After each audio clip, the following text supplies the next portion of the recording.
अस्सलाम वालेकुम नाजरीन, पेश खिदमत है डॉक्टर इलियास सिद्दीकी की किताब से 7वां बाब हिंदुस्तान की जंग आज़ादी में मालेगांव का हिस्सा। आज हम सब बच्चे, बूढ़े और जवान हर 15 अगस्त को यौम आज़ादी बड़ी धूम से मनाते हैं। स्कूली बच्चे प्रभात फेरियों में हिस्सा लेते हैं, तिरंगे को सलामी दी जाती है। मुल्क की राजधानी दिल्ली के साथ साथ मुख्तलिफ रियासतों की राजधानियों में भी इस सिलसिले में अजीम तकरीबात का एहतमाम किया जाता है, जिनका लाइव टेलीकास्ट हम टीवी पर देखते हैं। लेकिन जश्न आज़ादी मनाते हुए क्या हमारे दिल में ज़रा देर के लिए भी ये ख्याल आता है कि ये आज़ादी हमें कैसे मिली? आया ये अंग्रेज़ों की तरफ से तश्तों में सजा कर दी गई या उसके लिए तवील और अनथक जद्दोजहद की गई? हम में से कितनों को ये पता है कि आज़ादी हासिल करने के लिए लाखों लोगों ने अपनी जानें कुर्बान की है, कैद व बंद की सौबतें झेली है, सरों पर लाठियां और सीनों पर गोलियां खाई है, माल और दौलत की कुर्बानी दी है, ख़ानदानी ज़िंदगी को तबाह किया है, नौकरियों और एजाज़ात को ठोकर मारी है और तवील अरसे तक एक ऐसी जालिम और जाबिर अजीम हुकूमत से टक्कर ली है जिसकी वुसअत के ताल्लुक से कहावत मशहूर हो गई थी कि अंग्रेज़ों की हुकूमत में सूरज गुरूब नहीं होता। गरज दुख झेलने, तकलीफ़ें उठाने और बेशुमार कुर्बानियाँ देने के बाद जब मुल्क को अंग्रेज़ों की ग़ुलामी से निजात मिल गई तो बदकिस्मती से कौम इन सरफरोशों की भुला बैठी जिनके तुफ़ैल वो आज़ाद फ़िज़ा में सांस ले रही है। इस तमहीद से हमारा मकसद न हालात का मरसिया पढ़ना है और न जद्दोजहद आज़ादी की मुकम्मल तारीख़ को दोहराना। लेकिन ये देख कर अफसोस होता है कि हमारे वज़रा, गवर्नर, सियासी रहनुमा और दीगर मुकर्रिरीन जश्न आज़ादी के मौके पर अपनी तकरीरों में चंद दो गिने चुने नाम पेश करके ये समझते हैं कि उनकी कुर्बानियों को याद करने का हक़ अदा हो गया, जबकि हकीकत यह है कि मुल्कों का गोशा, कोई कस्बा, कोई गली और कोई शहर ऐसा नहीं है जहाँ के लोगों ने इस सरफरोशाना जद्दोजहद में हिस्सा ना लिया हो। बकौल शायर, रोशनी बांट दी उभरे हुए मीनारों ने, बस तो ज़र्रों के मुकद्दर में वही रात रही। जद्दोजहद आज़ादी की तारीख़ पर सरसरी नज़र डाली जाए तो पता चलता है कि मुल्क को ग़ुलामी से आज़ाद करवाने के हर मज़हब, हर समाज के लोगों ने कुर्बानियाँ दी है। उसमें वो मालदार तबका भी आगे आगे था जो अपनी दौलत से ज़्यादा आज़ादी से प्यार करता था, और इस मेहनत कश तबके के अफराद भी लाखों की तादाद में शामिल थे जिनको 2 वक्तों की रोटी और तन के लिए ठीक से कपड़ा भी मैसर न था, लेकिन अपने मकसद के इश्क में ऐसे दीवाने हुए कि अपना सब कुछ दाव पर लगा दिया। हमारी नज़र में जद्दोजहद आज़ादी के 2 दौर हैं। एक तो उन मुजाहिदीन के कारनामे हैं जिन्होंने मुल्क पर मुकम्मल कब्ज़ा करने से कब्ल अंग्रेज़ों के रास्ते में कांटे बोए और अनथक कोशिश की कि मुल्क पर अंग्रेज़ों का कब्ज़ा ना होने पाए। इस मकसद को हासिल करने के लिए उन्होंने हथियार उठाए, लड़ाइयाँ लड़ी, सर धड़ की बाजी लगाई और साम्राज्यी कुव्वत से बसात भर मुकाबला किया। उसमें टीपू सुल्तान से लेकर झांसी की रानी लक्ष्मीबाई तक बेशुमार शहीदों और मुजाहिदों के नाम आते हैं। 1857 की इनकलाबी जद्दोजहद, जिसको कुछ लोग सरकशी, बगावत और गदर का नाम देते हैं, कि नाकामी पर यह पहला दौर ख़त्म होता है। पूरे मुल्क पर अंग्रेज़ों का कब्ज़ा हो जाता है। आखिरी मुग़ल ताजदार बादशाह बहादुर शाह ज़फ़र को हुमायूं के मकबरे में कैद कर दिया जाता है और उसके बेटों के सर काट कर तश्तरी में बाप के सामने पेश किया जाता है, जिसे देखकर ये बूढ़ा शहंशाह नहायत फ़ख्र से कहता है, मुग़ल शहंशाहों के बेटे इसी तरह सरखरू होकर बाप के सामने आया करते हैं। उसे गिरफ्तार करके रंगून भेज दिया जाता है जहां उसका इंतकाल हो जाता है। बहादुर शाह ज़फ़र ने अपने एक शेर में गोया उसकी पेशन गोई पहले ही कर दी थी। कहता है, कितना हो बदनसीब ज़फ़र दफन के लिए, 2 गज़ ज़मीं भी ना मिली कुए यार में। बहादुर शाह ज़फ़र के जिला वतन हो जाने के बाद जद्दोजहद आज़ादी का पहला दौर ख़त्म हो जाता है। उसके बाद मज़ालिम, इंतकाम, फांसियों और गिरफ्तारियों का तवील सिलसिला शुरू होता है और हिंदुस्तान का चप्पा चप्पा अंग्रेज़ों की ग़ुलामी की जंजीरों में बंध जाता है। चंद बरसों की खामोशी के बाद जब जुल्म का सिलसिला दराज होने लगता है, तब कौम ख्वाब गफलत से बेदार होती है और अजीम साम्राज्यी ताकत के सामने सर उठाकर खड़ी होती है। हिंदू, मुस्लिम, सिख, ईसाई, पारसी, जैन कांधे से कांधा मिलाकर तहरीक आज़ादी में कूद पड़ते हैं। हर रियासत में मुख्तलिफ तबकों और पेशों के अफराद लाखों नहीं करोड़ों की तादाद में इंडियन नेशनल कांग्रेस के बैनर तले सर से कफन बांध कर निकलते हैं और जान और माल कुर्बान करते हुए आगे बढ़ते हैं। आखिरकार 15 अगस्त 1947 को अपनी मंजिल मकसूद पा लेते हैं। शहर अजीज मालेगांव भी आज़ादी के हुसूल के लिए जानें कुर्बान करने और कैद व बंद की सौबतें उठाने में पीछे नहीं रहा। बदकिस्मती से हमारी नौजवान नस्लों के सामने उस जद्दोजहद की वाज़ेह और सही तस्वीर मुनज़्ज़म और मरबूत शक्लों में कभी पेश नहीं की गई।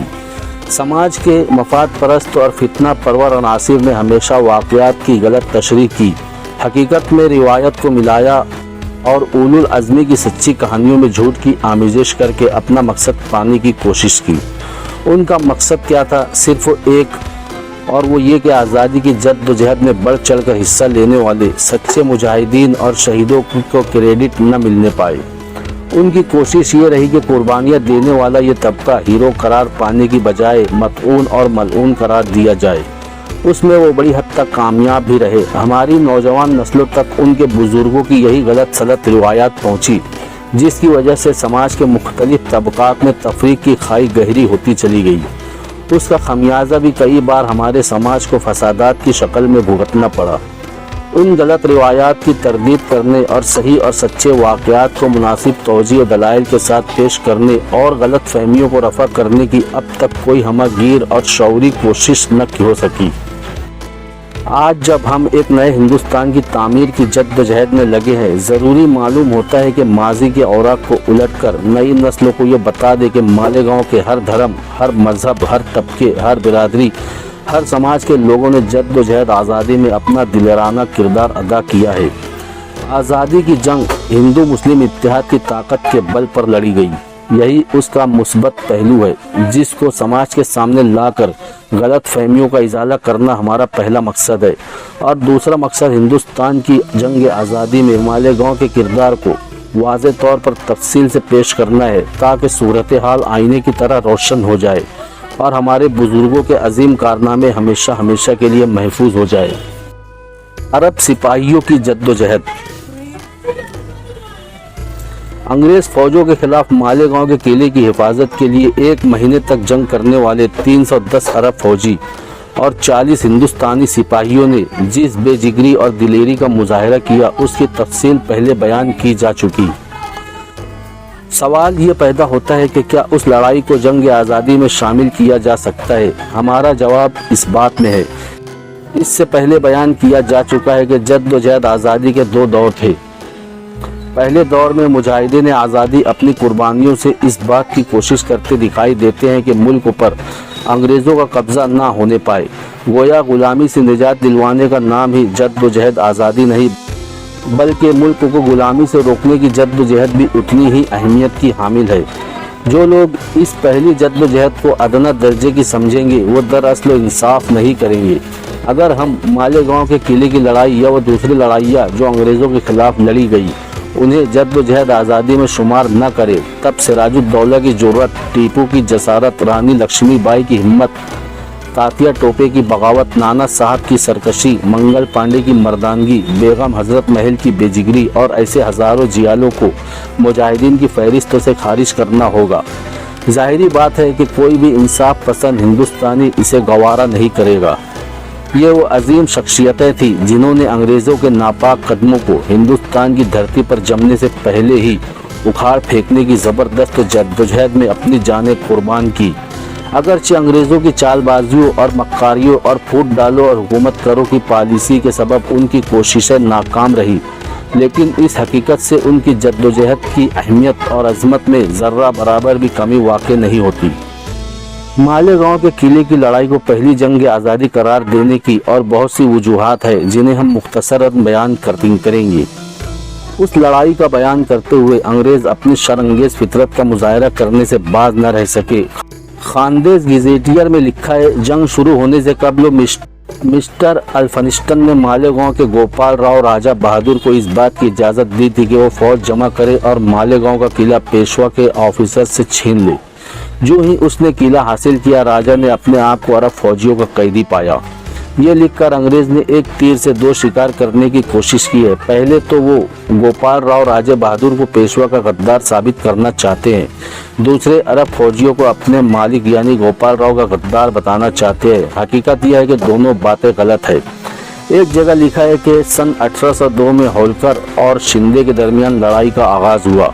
उस दौरान यशवंतराव होलकर नासिक की तरफ बढ़ा। मालेगांव के राजा बहादुर गोपाल राव की फौज ने पेशवा की तरफ से इस लड़ाई की, लेकिन उस फौज को शिकस्त हो गई।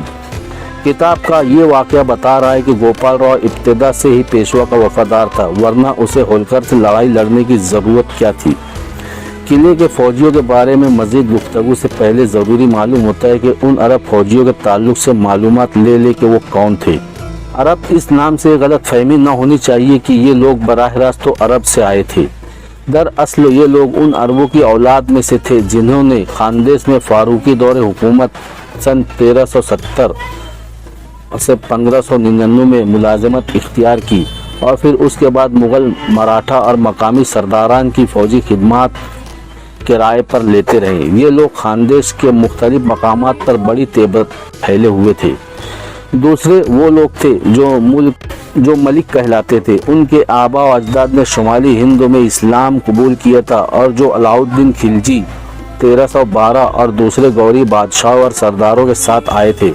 उन्हीं अरबों में चाउस और इदरूस कबाइल के लश्करी भी थे। ये बराह रास्त तो मालेगांव नहीं आए, सूरत और भड़ोच से, जहां उनके आबा व अजदाद मुजफ्फर शाही फौज में तनख्वाहदार सिपाही की हैसियत से मुलाजिम थे। हैदराबाद, दक्कन और खानदेश से आए, जहां से उनकी रसाई मालेगांव तक हुई। उनको खानदेश में आए 200 साल से ज़्यादा अरसा गुजर चुका था और ये अपनी मादरी ज़बान अरबी भी भूल बैठे थे और एक ऐसी ज़बान बोलते थे जो अरबी और मराठी का आमिज़ा थी। दरअसल ये भी इतने ही हिंदुस्तानी थे जितने दूसरे हिंदुस्तानी सिपाही। उनकी वफादारी और बहादुरी बेमिसाल थी। थालनेर की लड़ाई में हमने पढ़ा कि किलादार के हथियार डाल देने के बावजूद ये पेशवा के किले की हिफाजत करते रहे, यहाँ तक कि उनकी 300 की पूरी तादाद ने मौत को गले लगा लिया। इससे कबल एक जगह लिखा गया है कि 1753 में गुजरात की लड़ाई में नारू शंकर राजे बहादुर के साथ भी अरब फौजी थे, हत्ता कि रघुनाथ राव भी जंग के लिए उन्हीं अरबों को मुलाजमत में रखता था। 1804 में ढीलों की लूटमार और कत्ल गारत गिरी से महफूज रहने के लिए सरदारों और बड़े जमींदारों ने इन्हीं अरब फौजियों की खिदमत हासिल की। पूरे खानदेश में बरहानपुर तक फैले हुए इन अरब फौजियों ने मालेगांव को अपनी सरगर्मियों का मरकज़ बना रखा था। ये कौल उन्हीं का था कि मालेगांव पर कब्जा करो और खानदेश की नाक पकड़ लो। मालेगांव के किले पर ही नहीं, शहर में भी उनकी बड़ी तादाद रहाइश पजीर थी। चंद हक़ाइक़। एक मकाम पर हमने ये भी पढ़ा है कि गोपाल राव राजे बहादुर ने अंग्रेज़ों का इस्तकबाल किया और किले के ताल्लुक से उन्हें गलत मालूमात दी। उसने कहा कि उन्हें इस मुकाम को हासिल करने में कोई दिक्कत ना आएगी क्योंकि किले के अंदर मुट्ठी भर अरब फौज है। किला क्या है, एक मामूली सा गड़ा है जिसकी खंदक की गहराई घुटनों से ज़्यादा नहीं है, वगैरह वगैरह। उससे गालिबन राजे बहादुर का मकसद ये था कि अंग्रेज़ जल्द अज जल्द हमला कर दे। उसने किला फतेह होने तक ब्रिटिश कैंपों में क़याम की पेशकश भी की। लेफ्टिनेंट कर्नल मैकडावेल इसकी बातों से होशियार हो जाता है और उस दिन हमला मुलतवी कर देता है। गजेटियर ने गोपाल राव राजे बहादुर को अय्यार ब्राह्मण के लक़ब से याद किया है। अलगरज इस किस्म के मतज़ाद रिपोर्टों के सबब राजे बहादुर का किरदार तो शक के दायरे में ज़रूर आता है, लेकिन किले के फौजियों की दिलेरी और वफादारी पर यकीन और मजबूत हो जाता है। इससे पहले हमने प्रांजपे का तबसरा लिखा है जिसका ख्याल है कि ये अरब न अपने मुल्क की हिफाजत कर रहे थे न मजहब की। ये तो महज तनख्वाहदार सिपाही थे। उसके बावजूद उन्होंने जिस बहादुरी से लड़ाई की उसकी जितनी तारीफ की जाए कम है।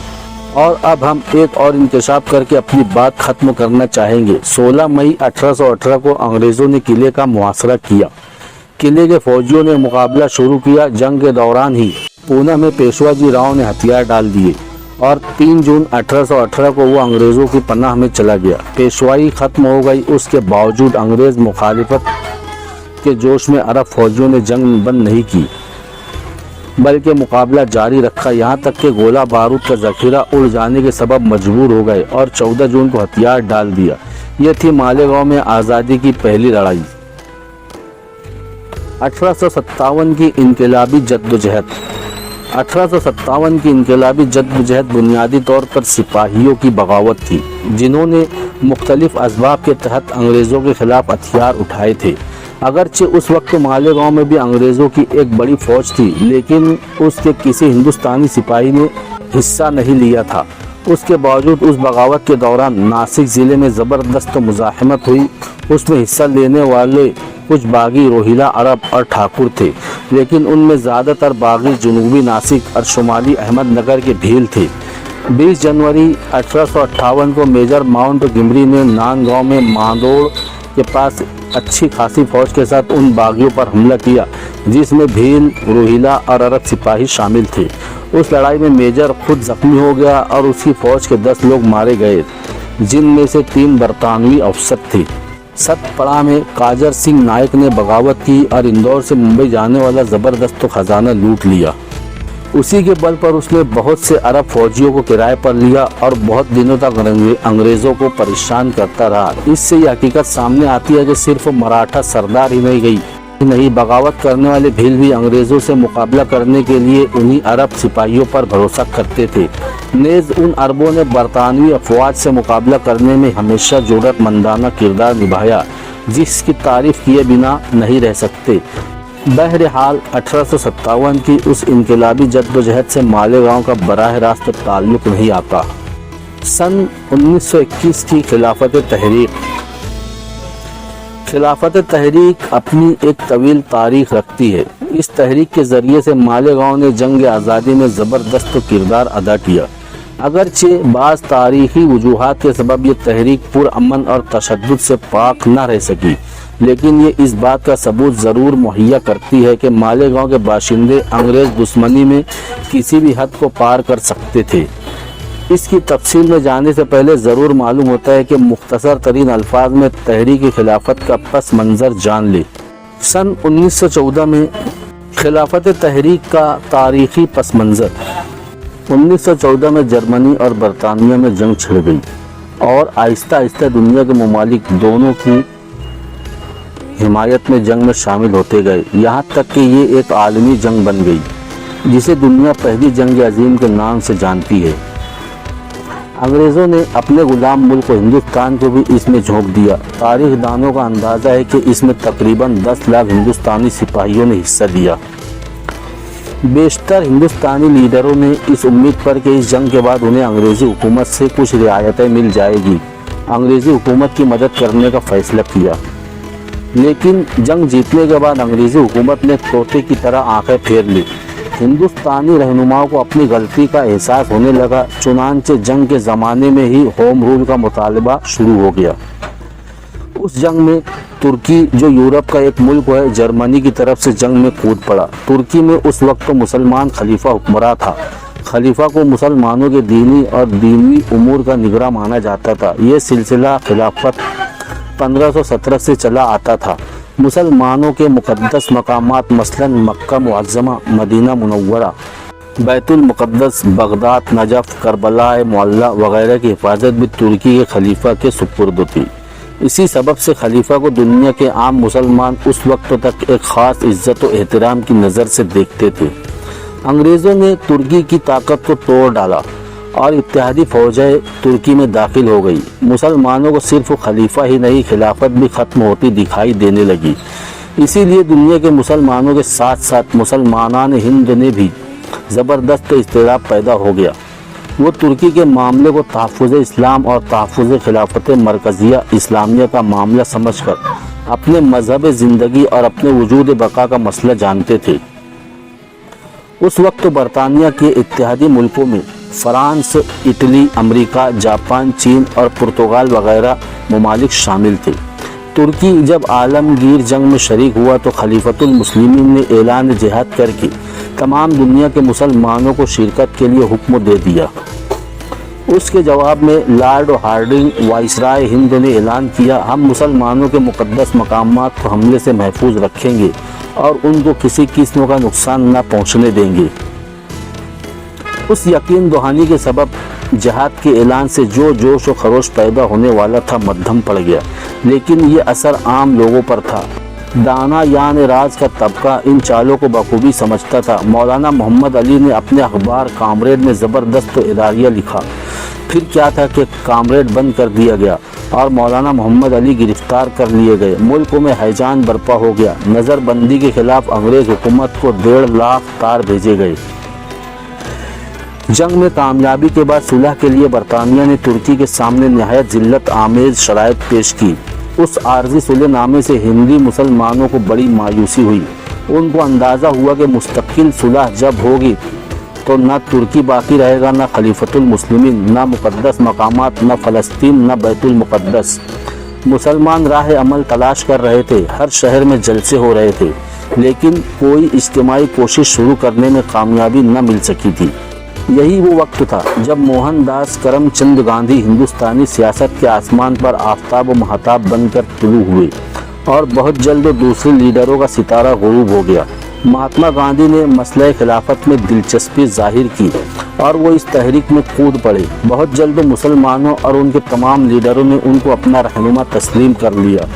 اسی وقت تو انگریزوں نے اپنی فتح کے غرور اور طاقت کے نشے میں رولٹ بل پاس کرنے کا فیصلہ کیا، جس میں کسی کو بھی بغیر وجہ بتائے گرفتار کرنے، ضمانت طلب کرنے اور اخبارات اور جلسے وغیرہ پر پابندی لگانے کی جابرانہ شکایت رکھی گئی تھی۔ مرد میدان درویش صفت گاندھی پر اس جابرانہ ایکٹ نے وہی کام کیا جو آگ پر پیٹرول کرتا ہے۔ انہوں نے اس کے خلاف ستیہ گرہ کرنے کی آواز بلند کی۔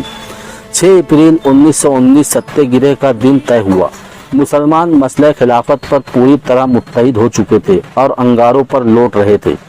اب تمام ہندو اور مسلمان اس پروگرام پر عمل کرنے اور اپنا سب کچھ قربان کرنے پر تیار ہو گئے۔ ہندو مسلم اتحاد اتنے عروج پر گیا کہ سوامی سردھانند نے دلی کی جامع مسجد میں کھڑے ہو کر تقریر کی۔ 13 اپریل کو جلیانوالہ باغ میں جنرل اوڈائر نے نہتے عوام پر ایک کمپاؤنڈ میں گولی چلائی، جس سے نکلنے کا صرف ایک ہی راستہ تھا۔ ہزاروں شہید اور زخمی ہو گئے۔ پہلی جنگ عظیم کے دوران ہندوستان نے لاکھوں سپاہی، 2 ارب روپیہ اور خون پسینہ برطانیہ کو دیا تھا، جس کا یہ صلہ ملا۔ تحریک خلافت کے سلسلے میں بھی مسلسل جلسے ہو رہے تھے۔ اس سلسلے کا ایک اجلاس آل انڈیا مسلم کانفرنس کے نام سے 18 ستمبر 1919 کو لکھنؤ میں طلب کیا گیا۔ اس میں ترکی خلافت کو باقی رکھنے کا ریزولیشن پاس ہوا اور یہ طے ہوا کہ 17 اکتوبر کو یوم دعا اور خلافت ڈے کے طور پر منایا جائے۔ دلی، ممبئی، لکھنؤ، بنارس، الہ آباد وغیرہ کے ساتھ ہزاروں مقامات پر جلسے ہوئے۔ تمام جلسوں میں ہندو بھی بڑی تعداد میں شریک ہوئے۔ تجاویز پاس کر کے وائسرائے کو بھیجی گئی۔ دلی کی دوسری خلافت کانفرنس 24 نومبر 1919 کو منعقد ہوئی، جس میں وطن عزیز کے دونوں قوموں کے لیڈر جمع ہوئے۔ ان میں گاندھی جی، سوامی سردھانند، پنڈت کرشن کانت مالویہ، ڈاکٹر ساورکر، مسٹر شنکر لال اور مسٹر موہن جی وغیرہ خاص طور پر قابل ذکر ہے۔ گاندھی جی کرسی صدارت پر بیٹھے، حال تالیوں سے گونج اٹھا۔ گاندھی جی نے خلافت کی اہمیت اور ہندو مسلم اتحاد پر زور دیا اور کہا کہ اگر مسلمانوں کے دل رنجیدہ ہے تو ہندو ان کے ساتھ شریک ہے۔ مولانا محمد علی کی قیادت میں ایک وفد برطانوی وزیر اعظم سے ملا، مگر سوائے مایوسی کے کچھ ہاتھ نہ آیا۔ اس وقت تک مسلمان ہی نہیں بلکہ ہندوستان کا ہر شہری خود کو برطانیہ کی وفادار رعایا مان کر حقوق حاصل کرنے کی بات کرتا تھا۔ اس وفد کی ناکامی نے نا امیدی کا ایک بڑا جھٹکا دیا، جو ضروری بھی تھا تاکہ وفادار رعایا کا ذلت خیز تصور دماغ سے نکل جائے۔ 23 مارچ 1920 کو مہاتما گاندھی میرٹھ کی عظیم الشان خلافت کانفرنس میں شریک ہوئے۔ ان کا فیصلہ یہ تھا کہ اگر ترکی کے خلاف فیصلہ ہوا تو عدم تعاون کے بغیر چارہ نہیں ہوگا۔ انہوں نے اس کی تفصیل میں یہ نکات بتائے۔ نمبر 1، تمام سرکاری خطابات کی واپسی اور سویل عہدوں سے علیحدگی۔ نمبر 2، فوج اور پولیس کی نوکری سے علیحدگی۔ نمبر 3، ٹیکس اور دوسری سرکاری واجب الادا رقوم کی ادائیگی سے انکار۔ اس کا نتیجہ خاطر خواہ نکلا۔ ابھی کسی جماعت نے عدم تعاون کی تجویز پاس بھی نہیں کی تھی، حکیم اجمل خان نے سرکار برطانیہ کا دیا ہوا حاذق الملک کا خطاب واپس کر دیا۔ सन 19 मार्च 1920 को गांधी जी के मशवरे से खिलाफत कमेटी ने तमाम हिंदुस्तान में यौम खिलाफत मनाने और कौम को सत्ता गिरह के लिए तैयार रहने का इशारा दिया। तमाम बड़े शहरों, ज़िला और तहसील के राजधानियों, कस्बों और देहातों में बड़े जोश व खरोश से जलसे हुए, हड़तालें हुई और पूरे अमन व अमान के साथ एहतजाज किया गया। वक्त गुजरने के साथ साथ गांधी जी ने बैरूनी कपड़ों का बाइकाट और स्वदेशी का इस्तेमाल भी इसी तहरीक से जोड़ दिया। 9 जून 1920 को इलाहाबाद की खिलाफत कमेटी के जलसे में तय हुआ कि वाइसराय को 1 माह की नोटिस दी जाए कि वो खिलाफत के मजहबी मसले को तय करे, वरना हम लोग तर्क मुआवलात पर मजबूर होंगे। एक वफ्द वाइसराय हिंद से जून आखिर में मिला और उनसे कहा गया कि मुआहिदा सुलह तुर्की में मुनासिबत तरमीमात हमारे मुतालिबात के मुताबिक करे, वरना हम 1 अगस्त 1920 से तर्क मुआवलात की तहरीक जारी करेंगे। इससे पहले 22 जून को महात्मा गांधी ने वाइसराय को लिखा था कि मैं आपसे गुजारिश करता हूं कि आप मसला खिलाफत को मुसलमानों की मर्जी के मुताबिक हल करा दीजिए, वरना मजबूरन मैं पहला शख्स रहूंगा जो अलम बगावत बुलंद करेगा। मुसलमानों में काया पलट हो रही थी। उन्होंने कसरत से खद्दर का इस्तेमाल और गांधी टोपी पहनना शुरू कर दिया था। गांधी जी ने 28 जुलाई 1920 को तमाम अबनाए मुल्क को आवाज़ दी और 1 अगस्त 1920 से तर्क मुआवलात के लिए पुकारा। 1 अगस्त 1920 का दिन आया और सुलहनामा में बगैर किसी तरमीम के दस्तखत का मुतालबा हुआ। तुर्कों की जानिब से तौसीक पाशा ने लरसते हाथों से दस्तखत कर दिए। अब गांधी जी की मायत में मौलाना मोहम्मद अली के तूफ़ानी दौरे और उनकी 16 बार तकरीरें शुरू हुई। रफ्ता रफ्ता स्कूलों और कॉलेजों से लड़के निकलने लगे, वकला कचहरियों से अलहदगी इख्तियार करने लगे, खुताबात वापस होने लगे, लोग नौकरियों से इस्तीफ़ा देने लगे। 500 उलमा ने तर्क मुआवलात में शामिल होने का फतवा दिया। 1 अगस्त 1920 को अचानक लोकमान्य तिलक का इंतकाल हो गया। हजारों मुसलमान भी राख बहाने के लिए नंगे सर और नंगे पैर दरिया के किनारे तक गए। गांधी जी, मौलाना शौकत अली और डॉक्टर सैफुद्दीन कचलू ने जनाजे को कांधा दिया। सितंबर 1920 में मसला खिलाफत पर गुफ्तगू के लिए कांग्रेस का खुसूसी इजलास कलकत्ता में लाला लाजपत राय की सदारत में मुनअकिद हुआ। बाद अज़ां दिसंबर 1920 के नागपुर इजलास में अदम ताउन का रिजोल्यूशन पास किया गया। उसकी बुनियाद मसला खिलाफत पर ही रखी गई थी। इसी तजवीज़ में आज़ाद और ख़ुद मुख्तारी तालीमी इदारे कायम करने और विदेशी कपड़ों का मुकम्मल बाइकाट करने की तजवीज़ भी शामिल हुई। गांधी जी ने मौलाना मोहम्मद अली और मौलाना शौकत अली के साथ पूरे हिंदुस्तान का दौरा किया। मुल्क में हर तरफ नारे तकबीर और भारत माता की जय के नारे हिंदू मुसलमान मिलकर लगाने लगे।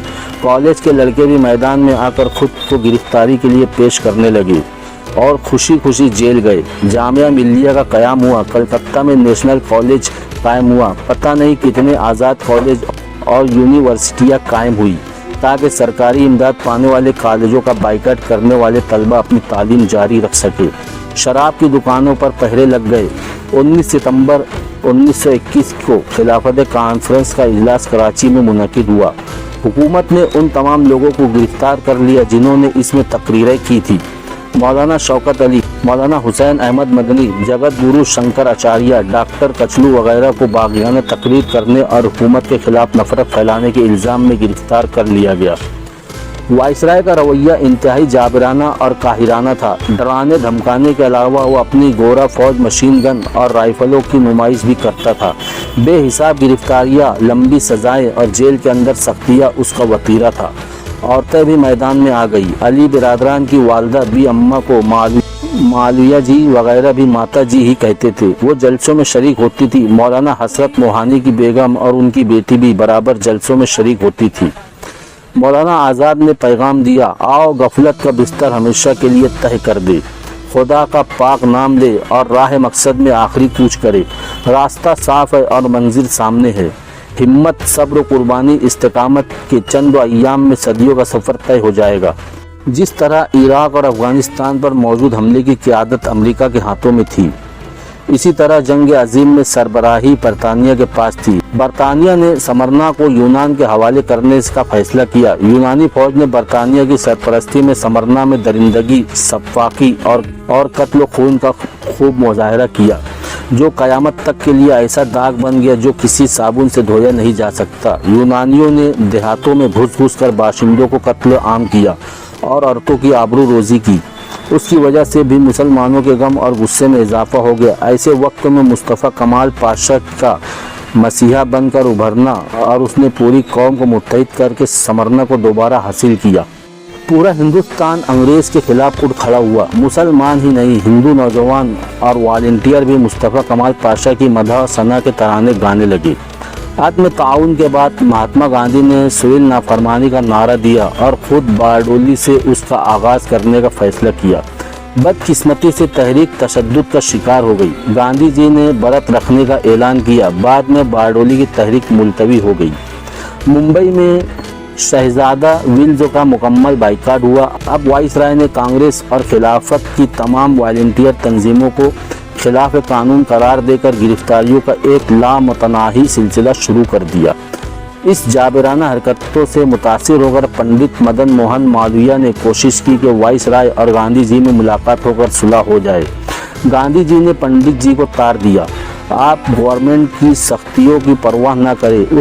इस वक्त वाइसराय से कॉन्फ्रेंस बेकार होगी जब तक गवर्नमेंट अपने अफ़आल पर नदामत का इजहार न करे और 3 चीज़ों को तय करने पर तैयार न हो, यानी पंजाब, खिलाफत और स्वराज। जनवरी 1922 में गांधी जी ने फिर सिविल नाफरमानी की तहरीक शुरू करने का इरादा किया, लेकिन फरवरी में चोरा चोरी में तशद्दुद का वाक़या हो गया और मजमा ने फायरिंग करने वाले कांस्टेबलों को थाने में आग लगाकर बाहर निकलने पर मजबूर कर दिया और उनके टुकड़े कर दिए। मालेगांव की खिलाफत तहरीक में इस वाक़े को याद रखना चाहिए। 10 मार्च 1922 को गांधी जी गिरफ्तार हुए। उन्होंने मौलाना हजरत मोहानी से मुआनका किया और साबरमती जेल रवाना हो गए।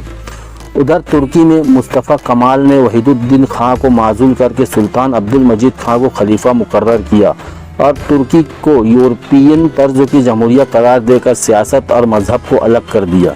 यकूम नवंबर 1922 3 मार्च 1924 को उसने खिलाफत का भी खात्मा कर दिया। मुस्तफ़ा कमाल पाशा जो कल तक मुसलमानों का हीरो था, अब इस्लाम दुश्मन करार दिया जाने लगा।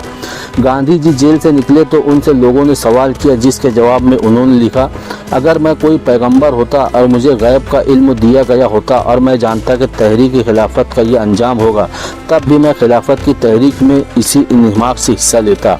और आखिर में उन्होंने 2 टोक अंदाज में फरमा दिया, खिलाफत की यही तहरीक है जिसने कौम को बेदारी अता की, अब मैं फिर उसे सोने नहीं दूंगा। और वाक़या है कि उस अजीम इंसान ने कौम को जगा ही रखा। के आज़ादी का आफ्ताब तुलूब हो गया। यहाँ पर पार्ट 3 ख़त्म हुआ।